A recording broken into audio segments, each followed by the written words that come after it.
എല്ലാവർക്കും നമസ്കാരം. സെൽഫ് ജേനിയുടെ മറ്റൊരു റീഡിങ്ങിലേക്ക് സ്വാഗതം. ഇന്ന് നമുക്ക് വന്നിരിക്കുന്ന കാർഡുകൾ queen of pentacle, 4 of soared and wheel of Fortune. വളരെ നല്ലൊരു കാർഡുകളാണ്. അപ്പോൾ ഇന്ന് യൂണിവേഴ്സ് പറയുന്നത് നമ്മുടെ ജീവിതത്തിലേക്ക് എല്ലാ സൗഭാഗ്യങ്ങളും സമൃദ്ധിയെല്ലാം നമുക്ക് വരും. പക്ഷെ അതിന് മുമ്പ് നമ്മളോട് ഒന്ന് റെസ്റ്റ് എടുക്കാനാണ് പറയണത്. നിങ്ങൾക്ക് ഇപ്പോൾ ആവശ്യമുള്ളത് ഒരു റെസ്റ്റാണ്. അതുപോലെ തന്നെ ഒരു സെൽഫ് കെയർ, സെൽഫ് ഫോക്കസ്ഡ് ആയിരിക്കുക, ഗ്രൗണ്ടഡ് ആയിരിക്കുക. അത്തരം പ്രാക്ടീസുകളൊക്കെ ഒന്ന് ചെയ്യുക. നമ്മുടെ മനസ്സിനെ ശാന്തമാക്കാനും ശരീരത്തിനെ ഒന്ന് കെയർ ചെയ്യുക. അത്തരം കാര്യങ്ങളൊക്കെ ചെയ്തുകൊണ്ട് വളരെ സമാധാനത്തോടും സന്തോഷത്തോടും കൂടി നിങ്ങൾ മുന്നോട്ട് പോകൂ.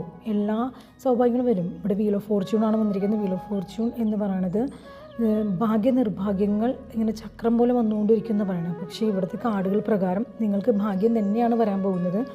അപ്പോൾ അതിനു വേണ്ടി നിങ്ങളെ ഒരുക്കിയിരിക്കുക. അതായത് നിങ്ങൾ അതിന് പ്രിപ്പയർഡായിട്ട് ഇരിക്കുക എന്നതാണ് ഇന്നത്തെ യൂണിവേഴ്സൽ സന്ദേശം. Okay, thank you.